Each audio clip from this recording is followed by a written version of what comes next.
नमस्कार, news one India में आपका स्वागत है। आपके साथ मैं धर्मराज सिंह। उत्तराखंड में एक बार फिर से कोरोना कर्फ्यू को एक्सटेंड कर दिया गया है। अगले एक हफ्ते के लिए कोरोना कर्फ्यू को उत्तराखंड में बढ़ा दिया गया है। इसका मतलब है कि अब प्रदेश में 8 जून तक कोरोना कर्फ्यू रहेगा। 8 जून को सुबह 6 बजे तक कोरोना कर्फ्यू को बढ़ाया गया है। हालांकि इस दौरान जरूर सरकार की तरफ से कुछ रियायतें दी गई हैं। अब हफ्ते में 2 दिन राशन की दुकानें खुलेंगी।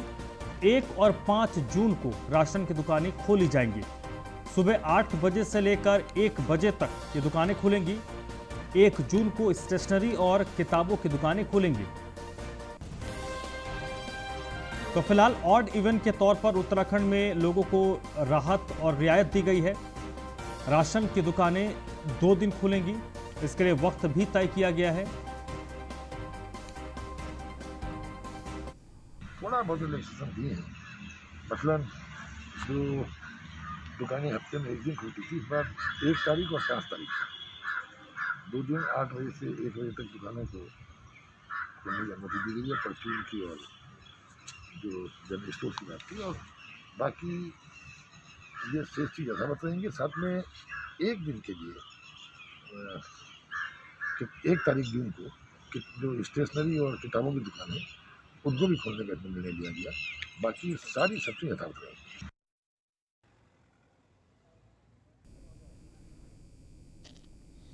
तो उत्तराखंड की सरकार की तरफ से 1 हफ्ते के लिए कोरोना कर्फ्यू को बढ़ा दिया गया है। 1 हफ्ते के लिए कोरोना कर्फ्यू को एक्सटेंड किया गया है। 8 जून को सुबह 6 बजे तक कोरोना कर्फ्यू रहेगा। हालांकि इस दौरान जरूर सरकार की तरफ से कुछ राहत और रियायत दी गई है।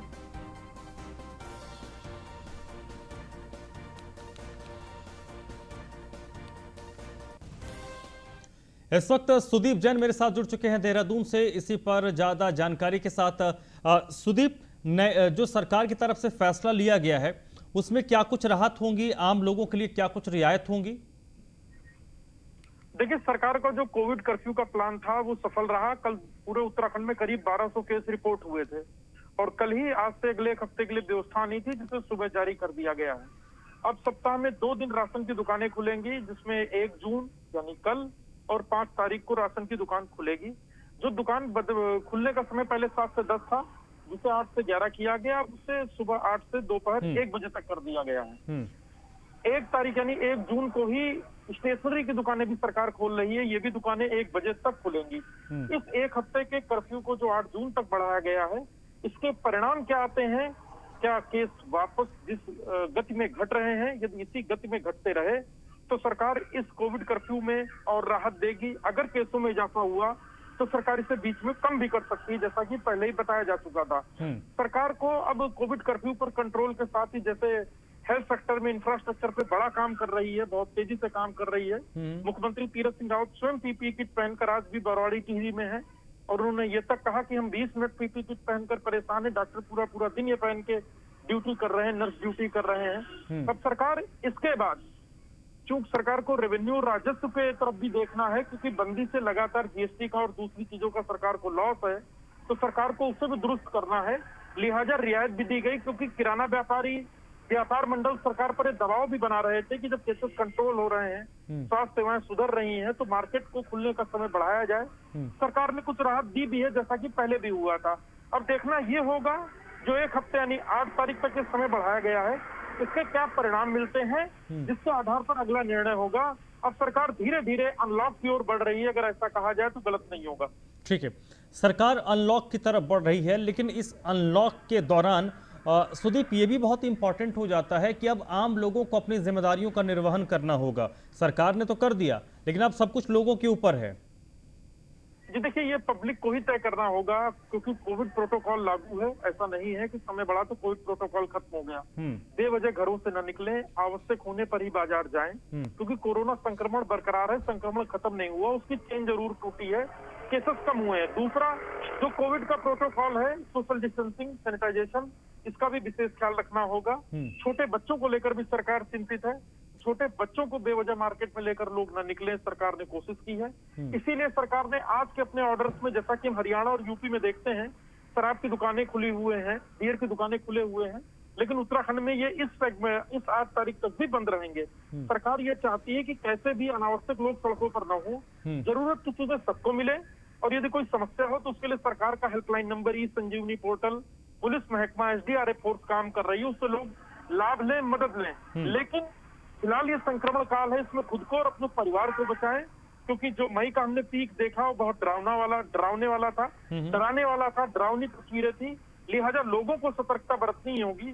सरकार एक एक व्यक्ति को पकड़कर नहीं समझा सकती है, लोगों की खुद भी जिम्मेदारी है। अनावश्यक घरों से न निकले, बाजारों में बेवजह भीड़ न करें, बेवजह बाजार घूमने फिरने ही जाने की कोई आवश्यकता नहीं है। आवश्यकता का कोई सामान खरीदना है, राशन लेना है तो जरूर जाएं, इसके लिए खुला हुआ है। इसके साथ ही जो इमरजेंसी, जो मेडिकल की जो चीजें हैं वो पहले की तरह यथावत रहेंगी। हर समय दवा और इलाज के लिए लोग आ जा सकते हैं, इसमें सरकार ने रियायत रखी है। इसके अलावा हम क्या एक्सपेक्ट कर सकते हैं, क्योंकि आपने बताया कि सरकार की तरफ से कहा गया है कि ये जो स्थिति है इसमें कभी भी बदलाव किया जा सकता है। अगर सरकार ये देखती है कि केसेस में फिर से बढ़ोतरी होती है तो इस फैसले को रिकॉल कर सकती है।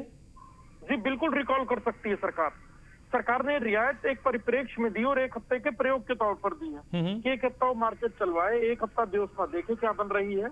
अगर यही व्यवस्था रही और स्थिति और कंट्रोल होती गई तो लोगों को और रिलैक्सेशन मिलेगा, वरना हो सकता है कि सरकार इसको रिकॉल कर ले, वापस भी ले ले और वापस 8 से 11 का व्यवस्था हो जाए। हालांकि इसके आसार कम है, लेकिन ये संक्रमण का चेन कैसे बढ़ जाए ये कई दफा नहीं पता लग पाता, और इससे जो वायरस का जो फैलाव है वो 25 गुने की गति से होता है।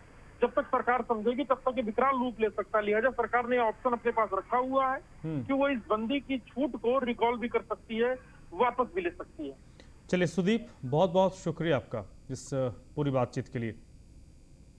चलिए बढ़ते आगे। मुख्यमंत्री तीरथ सिंह रावत टिहरी के दौरे पर हैं, जहां पर जिला अस्पताल बौराड़ी के आईसीयू का मुख्यमंत्री ने निरीक्षण किया है। टिहरी के दौरे पर हैं उत्तराखंड के मुख्यमंत्री तीरथ सिंह रावत, जिन्होंने जिला अस्पताल बौराड़ी का निरीक्षण किया है और निर्माणाधीन ऑक्सीजन प्लांट को भी मुख्यमंत्री देखने के लिए गए। ऑक्सीजन की आत्मनिर्भरता के लिए ऑक्सीजन प्लांट को उन्होंने देखा। 1 हफ्ते में ऑक्सीजन प्लांट को मुख्यमंत्री ने तैयार करने का आदेश दिया है। मरीजों से भी उन्होंने मुलाकात की, बाकायदा पीपी किट पहनकर वो कोविड वार्ड में भी गए, मरीजों से मिले, उनका हालचाल जाना। डॉक्टरों से कहा है कि अस्पताल को रेफरल सेंटर ना बनाया जाए। जो अमूमन छोटे शहरों में ये देखने को मिलता है कि कोई भी मरीज पहुंचता है तो डॉक्टर सिर्फ एक कागज पर रेफर कर देते हैं कि आप फलाने बड़े अस्पताल में चले जाइए। तो सीएम ने सीधे इस बात को लेकर भी मैसेज दिया है कि अस्पताल को आप लोग रेफरल अस्पताल ना बनाएं, मरीजों का इलाज यहीं पर करें। इसके अलावा THDC Bhagirathipuram Covid care centre का मुख्यमंत्री ने जब निरीक्षण किया तो बाकायदा वो पीपीई किट पहनकर मरीजों के बीच गए और मरीजों से भी बातचीत की, उनका हालचाल जाना। उनके साथ सुबोध उनियाल भी, जो सरकार में वरिष्ठ मंत्री हैं, मुख्यमंत्री के साथ मौजूद थे।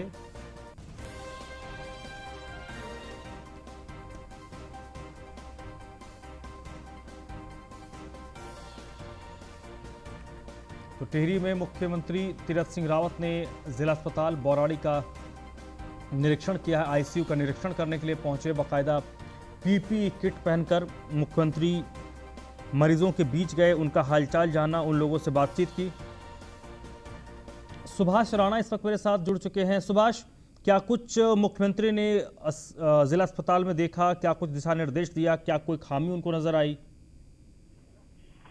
सर, जब से पीपी मोड में दिया गया है जिला अस्पताल बौराड़ी में, तब से वहाँ की कई शिकायतें आ रही थी और वो मात्र एक रेफर सेंटर बन के रह गया था, जिस पर सीएम ने आज उनको लताड़ लगाई, कहा इसको रेफर सेंटर न दे और हर आदमी यहाँ पे उचित व्यवस्था की जाए इलाज की। यहाँ तक जो बीजेपी के कार्यकर्ता उन्होंने भी सीएम के आगे अपना आक्रोश जाहिर किया इस हॉस्पिटल को लेकर जी। और जो कोविड सेंटर है वहाँ बीपुरम में जाके उन्होंने पीपी किट पहनकर कोविड मरीजों का हाल चाल जाना और उन्होंने कहा कि हमारे पास दवाई किट वगैरह कोई कमी नहीं है। तो अस्पताल में को लेकर उन्होंने कहा कि अस्पताल में रेफरल अस्पताल आप ना बनाए, इसका मतलब अस्पताल को लेकर शिकायत तो मुख्यमंत्री के पास रही होगी। जी जी जी हाँ, तो उनको जो एडमिन है उनको डांट लगाई सीएम ने और कहा दोबारा अगर ऐसी गलती सुनने में नजर आएगी तो मैं तुरंत कार्रवाई करूंगा जी। चलिए, बहुत बहुत शुक्रिया भाषा आपका। उत्तराखंड में नशे के कारोबार पर शिकंजा कसने के लिए एसटीएफ अब हाईटेक तरीकों का सहारा लेगी। भांग और अफीम की खेती पर बाकायदा सैटेलाइट के जरिए नजर रखी जाएगी। इस संबंध में एनसीबी के साथ एसटीएफ के अधिकारी जल्द ही एक बैठक करेंगे। सैटेलाइट तस्वीरों के आधार पर एनसीबी और एसटीएफ संयुक्त रूप से संबंधित क्षेत्र में कार्रवाई भी करेंगे। आपको बता दें कि प्रदेश में भांग और अफीम की बड़े पैमाने पर अवैध तरीके से खेती होती है। पुलिस अभी तक मैनुअल निगरानी करती आ रही है। इसकी बदौलत के बाद बड़ी कार्रवाई भी की गई। पिछले दिनों 41 लोगों के खिलाफ मुकदमा दर्ज किया गया था। ये सब लोग इस तरह की नशीली की खेती में संलिप्त थे।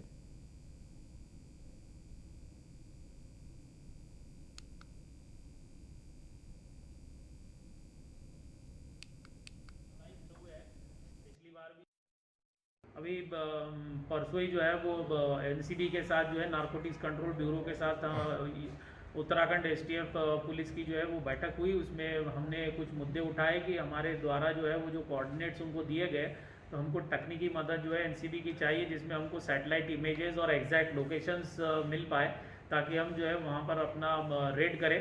जैसे कि हमने अभी टेहरी में जो है वो किया था, थतुड़ में, जिसमें हमने जो है 40 जो लोग हैं उनके खिलाफ जो ये अफीम की खेती कर रहे थे उनके खिलाफ मामला दर्ज किया था। इसी तरीके से अगर लगातार ये अफीम की खेती करने वाले जो पहाड़ी इलाके में रहते हैं उनकी अगर लोकेशंस और डिटेल मिले तो उत्तराखंड पुलिस और जो है फॉरेस्ट विभाग, एसएसबी, तमाम एक जॉइंट एक्शन से जो है हम इस पे कंट्रोल ला सकते हैं। पिछली बार भी जो है हरिद्वार के थाना शामपुर में जो है रिजवान में तो हाईटेक तरीके से अब अफीम और भांग के खेती करने वालों पर अब कार्रवाई होगी। बाकायदा सैटेलाइट के जरिए उसको मॉनिटर किया जाएगा। सुदीप जैन इस वक्त मेरे साथ जुड़ चुके हैं। सुदीप, ये जो प्लान है अगर सही तरीके से इसको इम्प्लीमेंट कर लिया जाए, इसको ग्राउंड पर उतार दिया जाए, तो बहुत बड़े पैमाने पर जो अवैध नशीली खेती होती है इस पर अंकुश लगाया जा सकेगा। जी देखिए, जो नेशनल कंट्रोल ब्यूरो और जो ड्रग्स को मॉनिटर करने वाली एजेंसी एनसीबी है, उसके कुछ दिनों पूर्व शासन में एक बैठक हुई थी सचिवालय में, जिसमें निर्णय लिया गया है जो पहाड़ के दूरस्थ इलाके हैं जहां से कई दफा सूचना देर से आती है और तब तक नशे की खेती को यूटिलाइज कर लिया जाता है, फसल को काट लिया जाता है, लेकिन सूचना होने के बाद सटीक कोऑर्डिनेट्स और इमेजिंग के कारण कार्रवाई नहीं हो पाती है। तो इस पर अब सहमति बन गई है। डीआईजी कानून व्यवस्था नीलेश आनंद भरणे, जो कि प्रवक्ता भी है पुलिस मुख्यालय के, उन्होंने बताया है कि जो नशे की खेती है इस पर अब सैटेलाइट की निगाह होगी। सैटेलाइट इमेजिंग से जैसे ही पिक्चर प्राप्त होगी तत्काल संबंधित थाना एसटीएफ की मदद से, क्योंकि इसमें एसटीएफ नशे के खिलाफ राज्य में जो एसएसपी हैं अजय सिंह एसटीएफ के, उनके नेतृत्व में अच्छा काम भी कर रही है। उनके नेतृत्व में टीम स्थानीय थाने को साथ लेकर इस पर कार्रवाई करेगी। जो नशे की खेती है इसे नष्ट कराया जाएगा, क्योंकि नशे के जो सौदागर हैं वो तेजी से विकराल रूप ले रहे हैं और पहाड़ों में भी समय समय पर इसकी खेती को नष्ट भी करवाया गया है। इस दिशा में ये महत्वपूर्ण कदम माना जा रहा है एनसीबी का, और सैटेलाइट इमेजिंग की जो मंजूरी इसरो से आई है। चलिए, बहुत बहुत शुक्रिया सुदीप आपका। बढ़ते आगे काशीपुर से अगली खबर है, जहां पर योग गुरु बाबा रामदेव के खिलाफ आईएमए उत्तराखंड के प्रदेश अध्यक्ष डॉक्टर अरविंद शर्मा ने मोर्चा खोल दिया है और रामदेव को खुली बहस की चुनौती दी है। डॉक्टर अरविंद शर्मा ने कहा कि हमारी लड़ाई आयुर्वेद से नहीं है। आयुर्वेद अपने आप में एक चिकित्सा पद्धति है जिसका हम सम्मान करते हैं, परंतु कोरोना काल में जिस स्तर पर एलोपैथ में पूरे विश्व की सुरक्षा की है वो अपने आप में एक सम्मानजनक है। सैकड़ों डॉक्टर्स और कोरोना योद्धाओं ने अपनी जान की कुर्बानी देकर करोड़ों लोगों के प्राणों की रक्षा की है। ऐसे में जिसको किसी भी पद्धति का ज्ञान नहीं है वो रामदेव एक सर्वमान्य पद्धति पर उंगली कैसे उठा सकता है। डॉक्टर अरविंद ने रामदेव के खिलाफ कार्रवाई की मांग भी की है।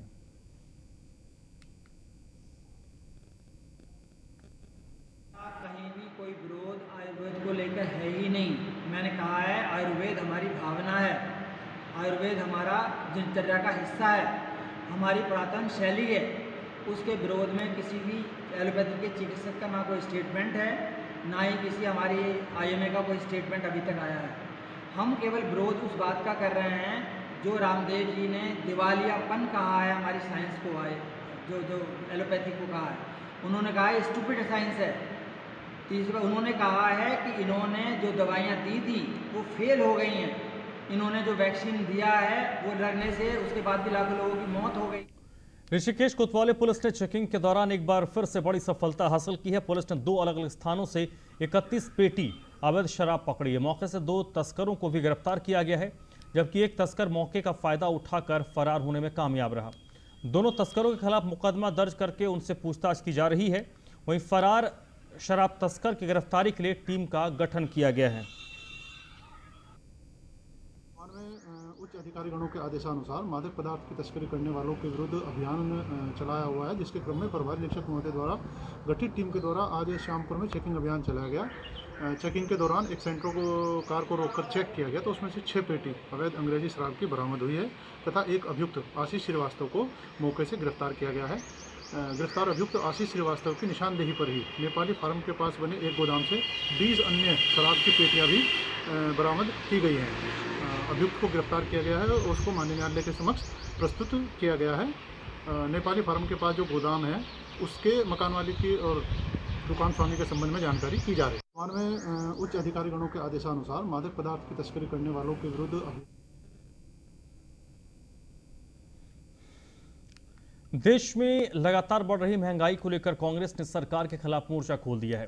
कांग्रेस कार्यकर्ताओं ने रेलवे रोड पर सांकेतिक उपवास रखकर महंगाई के खिलाफ विरोध किया। सरकार से महंगाई को कम करने की मांग की है। यही नहीं, कांग्रेस कार्यकर्ताओं ने सरकार को महंगाई कम नहीं करने पर उग्र आंदोलन की चेतावनी दी है। कांग्रेस ने सरकार पर देश में स्वास्थ्य सेवाओं की हालत खराब करने का भी आरोप लगाया है।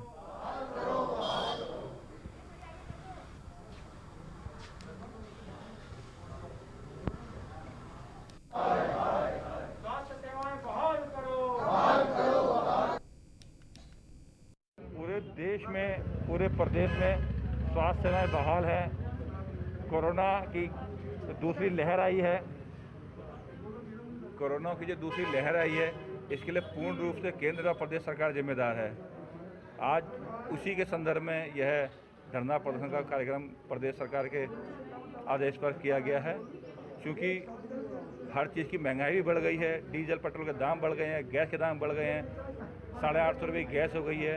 इसी के प्रथम की सरकार को होश में लाने के लिए, याद दिलाने के लिए, आप जनता के हित के लिए कांग्रेस के अध्यक्ष माननीय प्रीतम सिंह जी के आह्वान पर नगर कांग्रेस कमेटी के तत्वाधान में ऋषिकेश कांग्रेस भवन में बढ़ती महंगाई और स्वास्थ्य व्यवस्थाओं की बदहाल स्थिति को देखते हुए एक सांकेतिक उपवास यहाँ पर रखा गया है। तमाम कांग्रेस जन यहाँ पर सरकार की बुद्धि शुद्धि के लिए भगवान से प्रार्थना कर रहे हैं और उपवास रखकर एक संदेश देने का काम कर रहे हैं कि वो सुधर जाए, ये स्वास्थ्य सेवाएं बहाल करे और महंगाई पर रोक लगाकर सरकार चलाने का काम करे। टिहरी जिले के बंठ गांव में आपदा प्रभावित ग्रामीणों को सरकार से अब तक कोई मदद नहीं मिली है। 11 मई को बादल फटने से पूरा गांव तबाह हो गया। लोगों के खेत, गुल, पैदल मार्ग और मकान मलबे की चपेट में आ गए, लेकिन आपदा प्रभावितों को अब तक कोई मदद नहीं मिली। पीड़ितों का आरोप है कि जो भी यहां आ रहा है हर कोई सिर्फ आश्वासन दे रहा है, लेकिन अभी तक किसी तरह की सहायता उन्हें नहीं मिली। ग्रामीणों ने सरकार से मांग की है कि आपदा के भेंट चढ़े उनके मकान और जमीन का पूरा मुआवजा दिया जाए। वहीं पूर्व विधायक ओम गोपाल रावत ने भी ऐसी घटनाओं में पीड़ितों को पूरा मुआवजा दिए जाने की सरकार से मांग की है। मेरे 5 कमरों का मकान था और ये बादल फटने से जो सारा ध्वस्त हो गया है। अब हम जो है देखो रहने के लिए, खाने के लिए तरस रहे हैं, कहाँ रहें, कहाँ खाएं। हमारा जितना राशन पानी था, ये किचन का सामान था, सब जो है बह गया है। और हमारी खेती आप देख सकते हैं, ये पूरी खेती जो है ये ध्वस्त हो गई है। सब जो है ये तब्दील हो गई है, सब ये इसमें मलबे में। हम जो है अभी बेरोजगार हो गए हैं। हमारी खेती भी नहीं रह रही है। मकान तो मकान, ना तो मकान रहा ना खेती रहा। क्या हमारी सरकार से क्या चाहते हैं? हम सरकार से चाहते हैं, गुहार लगाते हैं सरकार से, कुछ सरकार हमारी मदद करे। इस वक्त मैं आपदाग्रस्त गांव बौंठ में खड़ा हूं। आपको बता दें कि बौंठ में बादल फटने के कारण ओंकार सिंह और किशन सिंह का मकान, जमीन, खेती बाड़ी सब कुछ नष्ट हो गया। और गनीमत ये रही कि इनका जीवन बच गया, क्योंकि ये अपने मकान में उस वक्त नहीं थे। मैं आपको बता दूं कि यहाँ बौंठ में जो आपदा आई है, आज आपदा आई हुई 15 दिन हो गए, लेकिन इनका कहना है कि उनको सरकारी तौर पर किसी तरह की इमदाद अब तक नहीं मिली है, लेकिन आश्वासन हमको ज़रूर मिला है। ये आश्वासन फौरी तौर पर कब क्रियान्वयन होता है ये अलग बात है, लेकिन यहाँ पर इनका कहना है कि हमको सरकार का जो मानक है वो बहुत कम है। हम चाहते हैं कि सरकार हमको हमारा 5 कमरों का जो मकान है, जो दुकान है, उसको बना करके दे, और जो खेती बाड़ी यहाँ नष्ट है आप देख रहे होंगे, उसको बाकायदा आपदा प्रबंधन के जो खास नियम है उसमें शिथिलता बरतते हुए ये बनवाया जाए, और वरना हमारा जीना दूभर हो गया है। ग्राउंड जीरो बॉन्ड से मैं वाचस्पति royal, news 1 India, Narendra Nagar.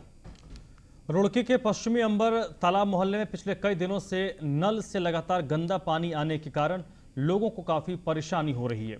लोगों का कहना है कि नगर निगम और जल संस्थान दोनों जगहों पर शिकायत की गई है, लेकिन अभी तक कोई सुनवाई नहीं हुई।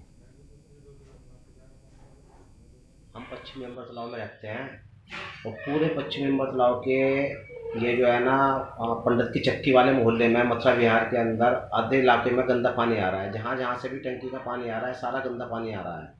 हमने नगर निगम में, जल विभाग में दोनों जगह शिकायतें भी कर दी, अपनी परेशानी बताई, लेकिन कोई सुनवाई नहीं है। कोई भी इस समस्या को दूर करने के लिए तैयार नहीं है, जबकि पूरे शहर के अंदर इस टाइम कोरोना महामारी चल रही है, टाइफाइड चल रहा है, मलेरिया चल रहा है। पूरे मोहल्ले में सभी घरों में लगभग 15 दिन से ऊपर हो गए हैं गंदा पानी आ रहा है। ये देखिए कितना गंदा पानी है। हमने कई बार नगर निगम के अधिकारियों से और उत्तराखंड जल संस्थान के जेई हिमांशु त्यागी से कई बार शिकायत की है, लेकिन इस बारे में कोई भी कार्रवाई नहीं की गई है। जल निगम के ठेकेदार से भी कई बार शिकायत की गई है, लेकिन पानी की क्वालिटी में कोई भी सुधार नहीं आ रहा है। गंदा पानी पीने को मजबूर है। ये पानी देखिएगा कितना गंदा है, ना नहाने लायक है, ना कपड़े धोने लायक है, पीने की तो बात ही मत कीजिएगा। हमारा रुद्रप्रयाग में बद्रीनाथ हाईवे नरकोटा के पास बंद राजमार्ग के धंसने से मार्ग बंद है। हाईवे के दोनों तरफ वाहनों की लंबी लंबी कतारें लग गई हैं। राजमार्ग में इस वक्त ये देखिए कैसे मलबा राजमार्ग पर आया और जिसके बाद दोनों तरफ वाहनों की लंबी कतारें लग गई। पहाड़ी से लगातार पत्थर गिर रहे हैं। हालांकि इस रास्ते को खोलने में इसके कारण काफ़ी दिक्कत आ रही है, क्योंकि जैसे ही इस राजमार्ग को खोलने की कोशिश हो रही है, बार बार ऊपर से पत्थर गिर रहा है और बार बार इसके कारण इस रास्ते को खोलने में काफ़ी दिक्कत आ रही है। नतीजा ये है कि दोनों तरफ सड़क के वाहनों की लंबी कतार लग गई है। रुद्रप्रयाग चमोली में आवश्यक वस्तुओं की आपूर्ति इस वक्त पूरी तरीके से बंद हो गई है। इस बुलेटिन में फिलहाल इतना ही।